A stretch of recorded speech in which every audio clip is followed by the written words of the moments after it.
¿A qué nivel de maldad puede llegar el egoísmo y la locura humana? ¿Acaso existe un límite para decir suficiente? O mejor dicho, ¿acaso una persona así siquiera conoce el concepto de límite? Sabemos que todos los extremos son malos. Y si pensamos en el antónimo de egoísmo, comprendemos que muchas veces el altruismo, llevado al extremo, puede perjudicar nuestra propia integridad. En cambio, podemos decir que el extremo del egoísmo hace todo lo contrario al término anterior en sí, pero, como espada de doble filo, puede perjudicar aún más la integridad de quien lo adopta como su bandera.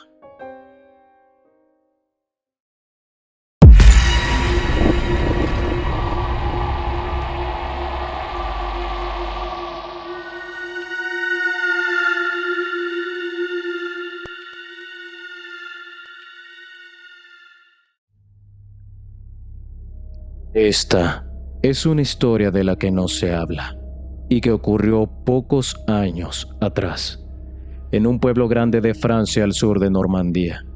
Un lugar tranquilo que, a pesar de la superstición, nunca imaginó que su concepto de maldad se elevaría más allá de lo conocido.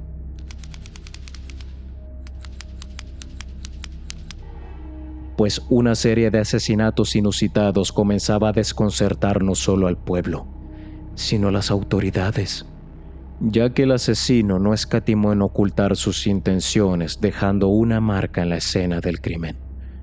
Un símbolo que, además de ser desconocido para las autoridades y los nativos del pueblo, se dibujaba en la piel de las víctimas.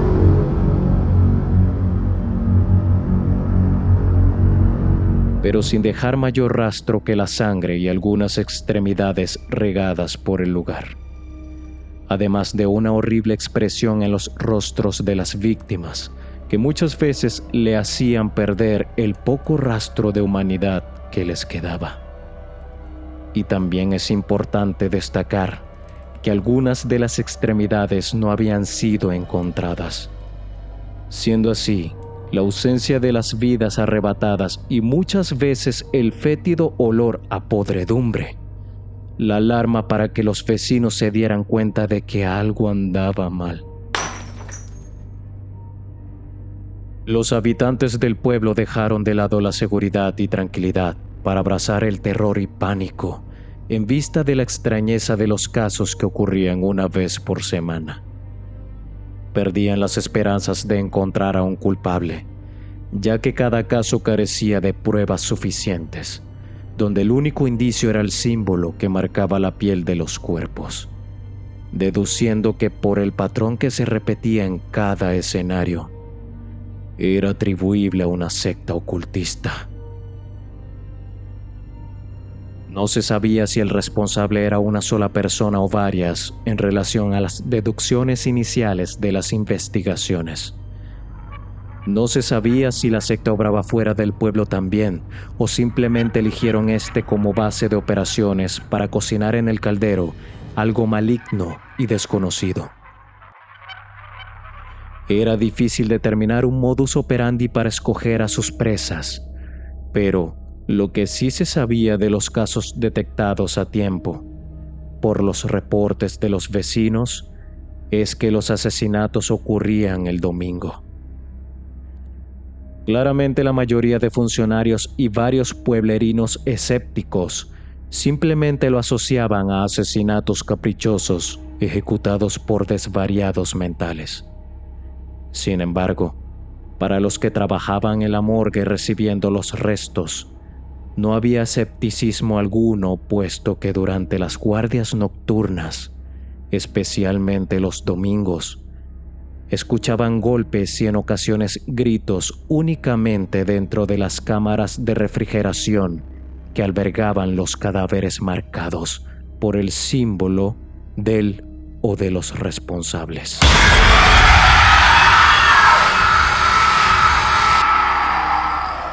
Fue entonces que, luego de meses de incertidumbre por parte de las autoridades, hubo una pista que se le escapó a uno de los criminales.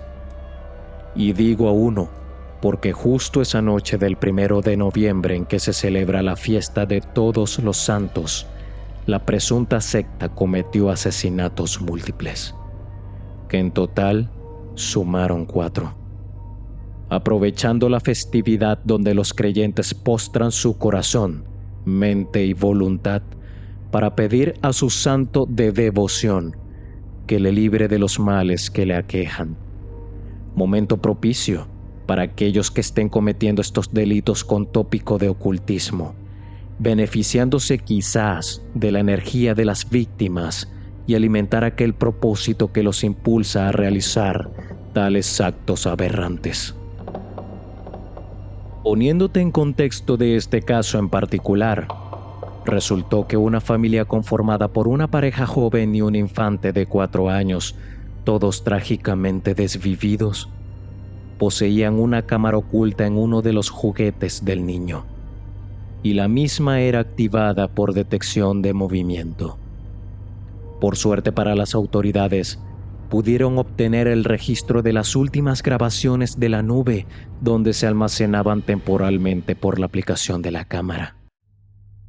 Pese a la media calidad de imagen, pudieron tomar un patrón del rostro del sujeto quien se ocultaba detrás de una túnica con capucha, la cual no cubría del todo su rostro. Luego de días de investigación y al tener la prueba más contundente antes mencionada, se abrió una comisión que se encargaría de interrogar casa por casa a los vecinos de las zonas donde ocurrieron los hechos y posteriormente a locales comerciales. Fue entonces en esta segunda etapa de búsqueda que dieron en el blanco. Una tienda de ropa atendida por un sujeto de mediana edad que declaró reconocer ese rostro y estar seguro de quién era. El testigo declaró que dicho sujeto era un viejo amigo cuando militaban en las Fuerzas Armadas francesas, alegando que dentro del regimiento era conocido como el Loco Al. Esto, y debido a la declaración del testigo a que Alphonse Lambert, nombre del sujeto, tenía una obsesión con un tema que ellos catalogaban de conspiración. Y es que Alphonse no perdía la oportunidad para predicarle a sus compañeros lo cerca que estaba el mundo de su fin, precisamente por una guerra nuclear. El testigo declaraba que meses después de finalizar su contrato, no se supo más nada de él. Solo sabían por su mejor amigo del regimiento, quien seguía visitando al Loco Al, que se aisló en una casa apartada en el bosque a las afueras del pueblo y de la que nunca salía. Extrañamente, al poco tiempo en el que comenzaron los asesinatos, tampoco se supo nada de Vincent, el mejor amigo de Alphonse, cosa que no les extrañaba ya que entre sus amigos suponían que pasando el tiempo el sospechoso se estaba volviendo loco, obsesionándose cada vez más con el tema. Y Vincent, siendo su mejor amigo, lo defendía de las burlas, pero también procuraba ayudarlo para que no cayera en la locura. Entonces, entre chistes jocosos, sus amigos esbozaban que ambos se quedaron a vivir en la cabaña felices por siempre. Pues bien, ya teniendo las pruebas suficientes para intervenir al sujeto y desmembrar a la presunta secta responsable de los asesinatos, como aseguraban las autoridades, y más seguros aún, por las declaraciones del testigo sumado a los eventos del 1 de noviembre, que era imposible que fuese un solo actor. Sumando a Vincent, el mejor amigo del Loco Al, como un posible sospechoso también. Se puso en marcha una operación policial con la Brigada de Intervención BIR para intervenir y allanar la localidad. Operación donde los funcionarios se trasladaban en sus respectivos vehículos blindados, escoltado por 4 vehículos regulares de la policía francesa.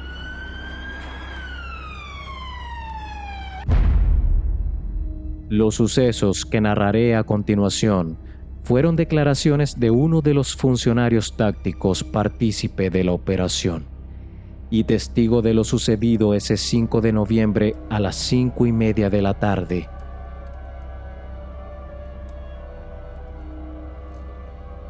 Según las declaraciones del oficial en cuestión, decía percibir una tranquilidad que describía como desasosegante mientras se adentraban al bosque luego de abandonar sus vehículos.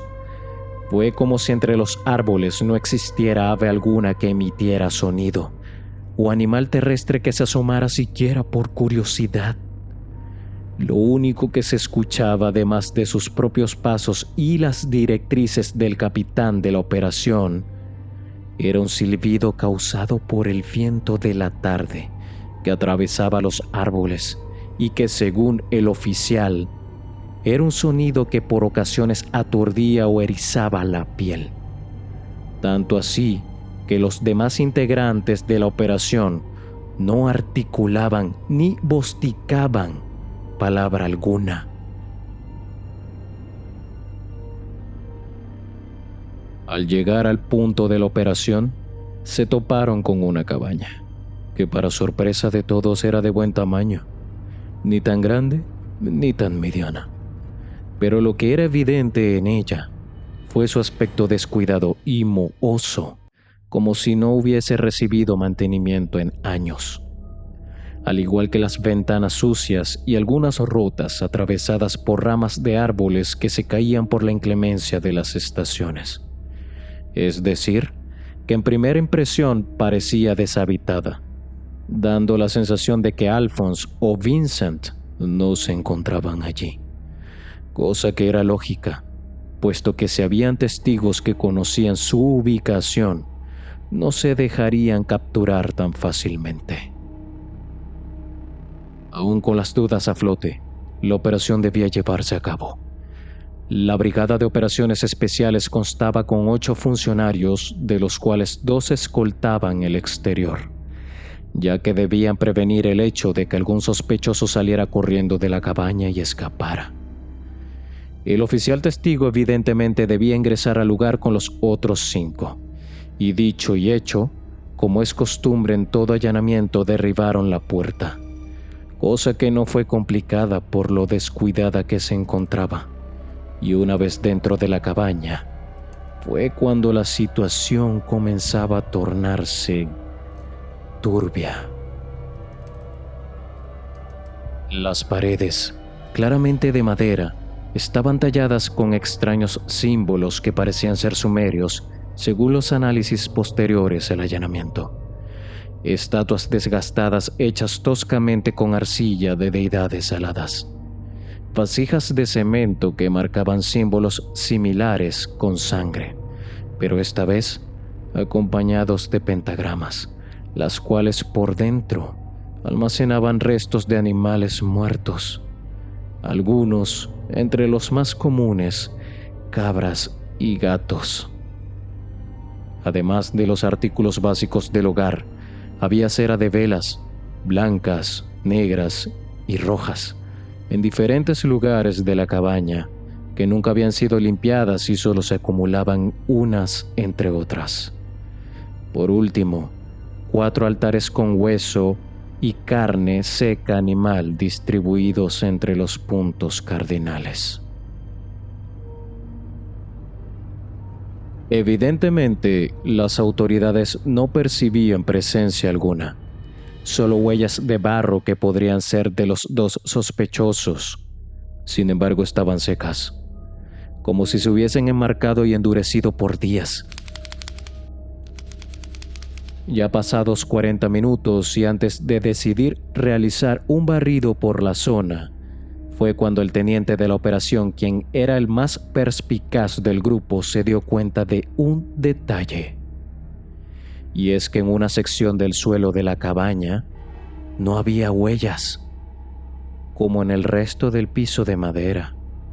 Fue entonces que decidieron retirar las tablas, y para sorpresa y esperanza de todos, estaban flojas. dejando relucir un rústico agujero como si hubiese sido cavado con pala, pero que era lo suficientemente abierto como para que una persona a la vez pudiera descender. El oficial que testifica, un compañero, el teniente y el capitán decidieron entrar.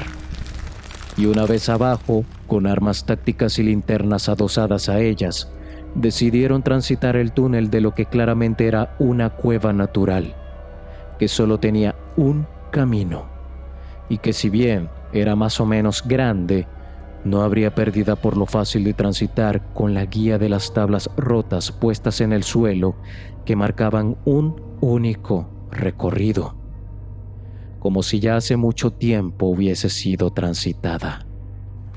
A medida que se adentraban a la cueva, comenzaban a percibir un olor fétido, como a carne podrida. En las paredes, marcas de manos con sangre seca. Y un poco más adelante se comenzaba a vislumbrar en las paredes símbolos similares a los encontrados en la cabaña, solo que esta vez habían sido elaborados con sangre humana. Pero esto no fue lo peor. Lo peor fue al llegar a la recámara final de la cueva, donde el olor era insoportable. Tan insoportable que el capitán de la policía no pudo evitar el vómito que le produjo. Y más allá del olor, fue la escena dantesca con la que se toparon. Huesos humanos dispersos por la recámara, copas llenas con sangre fétida, rodeando lo que pintaba ser un pentagrama de aproximadamente 1.7 metros de diámetro. Dentro del mismo se encontraban símbolos que no podían ser del todo distinguidos, puesto que la visibilidad de ellos era obstruida por un cuerpo humano y sin vida, posado arriba del pentagrama. La situación, además de ser aterradora, se tornaba extraña cuando le ordenaron al oficial que testifica acercarse al cadáver, solo para darse cuenta que lo que parecía ser el propio rostro del cuerpo no era más que la piel de un rostro diferente cosido y sustituido por el que debía estar en su lugar. Esto lo hacía difícil de reconocer. Como si no fuera poco, y ya todos los presentes helados hasta los huesos por el miedo, descubrieron un túnel lo suficientemente grande como para que una persona adulta se escabullera a gatas. Y por lo ya aterrador de la situación, es evidente que el sortario que enviaron fue el oficial testigo, quien claramente solicitó el acompañamiento de su compañero de mismo rango, el cual no tuvo más remedio que aceptar por orden del teniente. Una vez escabullidos por el túnel, se encontraron con otra recámara de igual tamaño, topándose con algo más siniestro y aterrador.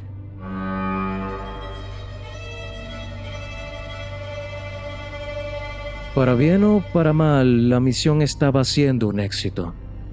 Para los involucrados, una completa pesadilla, porque al ver aquella escena anterior, el miedo y la confusión que les generó no fueron suficientes, ya que en la segunda recámara de la cueva encontraron a nada más y a nada menos que a Alphonse Lambert, con vida, quien solo acompañado por una cobija ocupaba posición sobre un pentagrama igual al anterior, rodeado también por copas llenas con sangre fétida y los restos humanos que se suponían ser de las víctimas y que no se hallaron en su momento.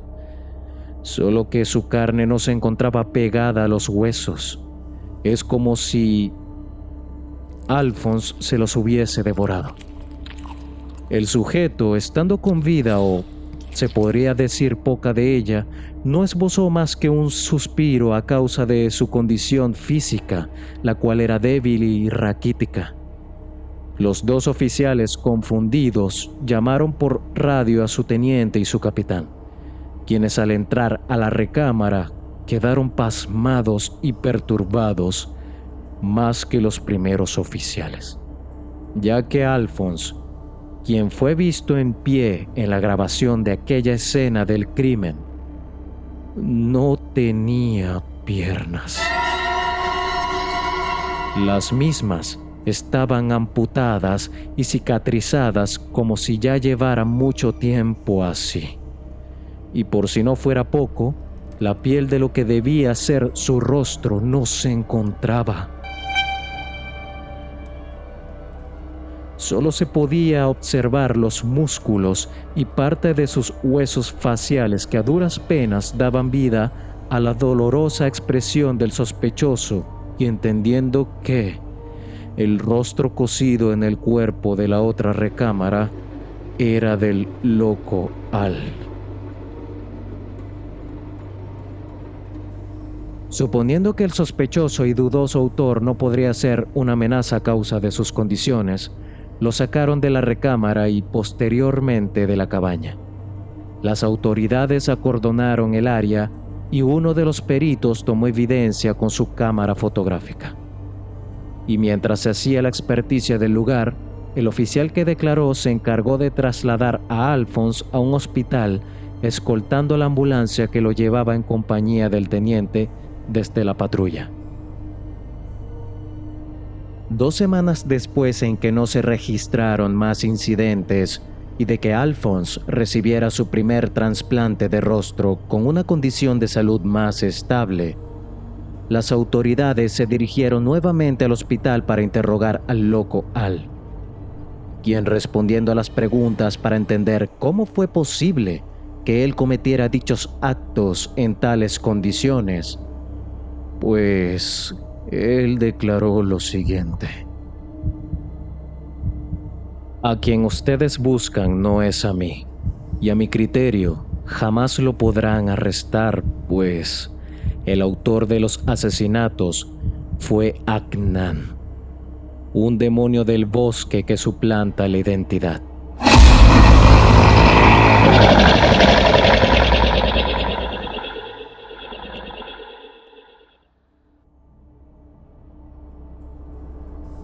Yo solo fui el autor del ritual que le dio poder de suplantar mi identidad a través del cuerpo de quien alguna vez fue mi mejor amigo, Vincent, a quien di a beber un té con analgésico y luego clavarle un cuchillo en el corazón, porque como él tenía piernas, para el demonio era más fácil poseer el cadáver mediante el ritual, moverse y así cometer los asesinatos, puesto que él debía recolectar almas humanas. Él mismo me mantenía vivo con los restos que traía, ya que el ritual requería que yo estuviese vivo para transfigurar el cadáver de Vincent. Y a cambio de todo esto, pues él me prometió con un pacto que me salvaría del fin del mundo.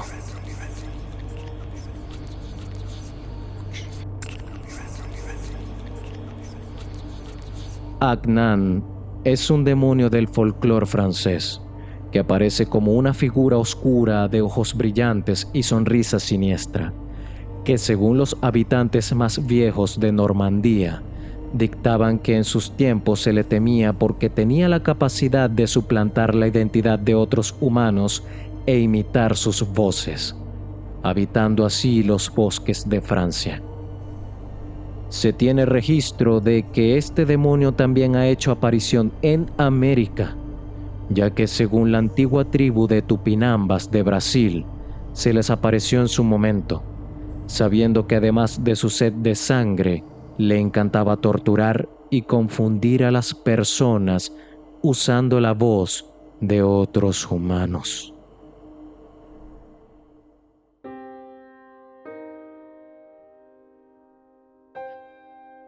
Es menester advertirte de lo siguiente. por las claras evidencias de casos paranormales en que personas estando en casa o en cualquier lugar solitario han escuchado voces familiares para ellas, de un amigo o un familiar que les llaman para acercarse.